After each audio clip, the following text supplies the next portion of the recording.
খাদ্যৰ বিষক্ৰিয়াত আক্ৰান্ত হৈ ছাত্ৰৰ মৃত্যু হৈছে অসুস্থ হৈ পৰিছিল তন্ময় বৰা নামৰ ছাত্ৰগৰাকী আৰু এই ছাত্ৰগৰাকীৰ ইতিমধ্যে মৃত্যু হৈছে বুলি জানিব পৰা গৈছে অসুস্থ হৈ তন্ময় বৰা ৰংপি নামৰ ছাত্ৰজনৰ মৃত্যু হৈছে মঙলবাৰে বিদ্যালয়ত চাওমিন খাই অসুস্থ হৈছিল ছাত্ৰজন হাৰাখাটৰ শংকৰদেৱ বিদ্যা নিকেতনৰ 5 ছাত্ৰসহ 12জন ছাত্ৰ আক্ৰান্ত হৈছিল বিষক্ৰিয়াত 7গৰাকীকৈ শিক্ষক আৰু শিক্ষয়িত্ৰী আক্ৰান্ত হৈছিল বিষক্ৰিয়াত প্ৰকল্পৰ কামত ব্যস্ত থকা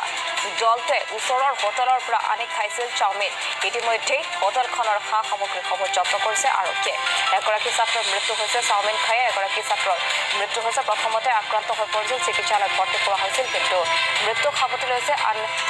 কেইবাগৰাকীও ছাত্ৰ ছাত্ৰী অসুস্থ হৈ পৰিছে লগতে শিক্ষক শিক্ষয়িত্ৰী অসুস্থ হৈ পৰিছে খাদ্যৰ বিষক্ৰিয়াত আক্ৰান্ত হৈ ছাত্ৰৰ মৃত্যু হৈছে অসুস্থ হৈ তন্ময় বৰা ৰংপি নামৰ ছাত্ৰজনৰ মৃত্যু হৈছে মঙলবাৰে বিদ্যালয়ত চাওমিন খাই অসুস্থ হৈ পৰিছিল ছাত্ৰজন হাৰাখাট শংকৰদেৱ বিদ্যা নিকেতনৰ 5 ছাত্ৰসহ 12গৰাকী আক্ৰান্ত হৈছিল এই বিষক্ৰিয়াত 7গৰাকীকৈ শিক্ষক আৰু শিক্ষয়িত্ৰী আক্ৰান্ত হৈ পৰিছিল বিষক্ৰিয়াত প্ৰকল্পৰ কামত ব্যস্ত থকাৰ বাবে দলটোৱে ওচৰৰ হোটেলৰ পৰা চাওমিন আনিছিল আৰু চাওমিন আনি খাইছিল যাৰ বাবে এই খাদ্যৰ বিষক্ৰিয়া হৈ মৃত্যু হৈছে এগৰাকী ছাত্ৰৰ বাকী 7গৰাকীকৈ ছাত্ৰ গুৰুতৰভাৱে আহত তেওঁলোকক চিকিৎসালয়ত ভৰ্তি কৰোৱা হৈছে বৰ্তমান সময়ত আৰু হোটেলখনৰ সা সামগ্ৰীসমূহ জব্দ কৰিছে আৰক্ষীয়ে খাদ্যৰ বিষক্ৰিয়াৰ ফলতে তন্ময় বৰা ৰংপি নামৰ এই ছাত্ৰগৰাকীৰ মৃত্যু হৈছে মঙলবাৰে বিদ্যালয়ত চাওমিন খাই অসুস্থ হৈ পৰিছিল এই ছাত্ৰগৰাকী আৰু শিক্ষক শিক্ষয়িত্ৰীয়ে চাওমিন খাইছিল তেওঁলোকে প্ৰজেক্টৰ কামত ব্যস্ত আছিল যাৰ বাবে কাষৰ হোটেলৰ পৰাই চাওমিন অনা হৈছিল আৰু এই কাষৰ হোটেলত চাওমিন খাইছিল কিন্তু চাওমিন খাই 5 ছাত্ৰসহ 12জনকৈ আক্ৰান্ত হৈ পৰিছিল বিষক্ৰিয়া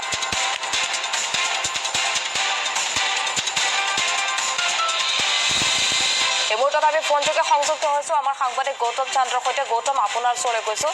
যিহেতু হোটেলখনৰ চাওমিন খোৱাৰ পিছৰে পৰা অসুস্থ হৈ পৰিছিল এই ছাত্ৰ ছাত্ৰীসকল এগৰাকী ছাত্ৰৰ যিহেতু মৃত্যু হৈছে বুলি জানিব পৰা গৈছে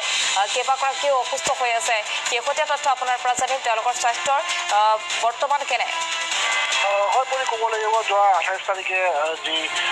শংকৰদেৱ বিদ্যা নিকেতনৰ ছাত্ৰ আছিল আৰু শিক্ষক শিক্ষয়িত্ৰী আছিল তেওঁলোকে এটা বিজ্ঞানৰ প্ৰকল্প কামত জড়িত হৈ আছিল স্কুলখনত বিদ্যালয়খনত আৰু সেই প্ৰকল্পৰ কামত দুপৰীয়া হোৱাৰ সময় হৈছিল আৰু বিদ্যালয়খনৰ পৰাই কিছু ছাত্ৰ বা কিছু শিক্ষকে চাওমিন অৰ্ডাৰ দিছিল বজাৰৰ পৰা আৰু সেই চাওমিন খাই পৰৱৰ্তী কালত বিষক্ৰিয়া হৈ প্ৰায় 5জনকৈ ছাত্ৰ আৰু 7জনকৈ শিক্ষক লগতে চতুৰ্থ বৰ্গৰ কৰ্মচাৰী অসুস্থ হৈছিল খোজ আৰু বমি কৰিছিল তেওঁলোকে তৎকালীকৈ হাওড়া চিকিৎসালয়ত ভৰ্তি কৰা হৈছিল যদিও 3জনক সেই মৰ্মে নগাঁও উন্নত চিকিৎসাৰ বাবে নগাঁৱলৈ প্ৰেৰণ কৰা হৈছিল গৌতম ইয়াৰ পূৰ্বে যিখন হোটেলৰ পৰা আচলতে এই ছাত্ৰ ছাত্ৰীসকল লগতে শিক্ষয়িত্ৰীসকলে চাওমিন খাইছিল এই হোটেলখনত ইয়াৰ পূৰ্বে এনেধৰণৰ অভিযোগ আছিল নেকি হোটেলখনত কোনো লোকে খাই অসুস্থ হৈছিল নেকি ইয়াৰ পূৰ্বেও নাই পৰি তেনেকুৱা কোনো আগতে আমি অভিযোগ পোৱা নাই বা আৰক্ষীৰ লগত আমি কথা পাতিছোঁ তেনেকুৱাকৈ কোনো অভিযোগ নাই যদিও এই মুহূৰ্তত কিন্তু এটা ডাঙৰ প্ৰশ্ন যে কাৰ্বি আংলং স্বাস্থ্য খাদ্য পৰিষদত যি ফুড ছেফটি যি ডিপাৰ্টমেণ্ট আছে ডিপাৰ্টমেণ্টে এতিয়ালৈকে আহি খবৰ কৰা নাই আৰু এতিয়ালৈকে তেওঁলোকে যি চাওমিনসমূহ আছে বা যি সামগ্ৰী আৰক্ষীয়ে জব্দ কৰিছে সেই দিনটোতে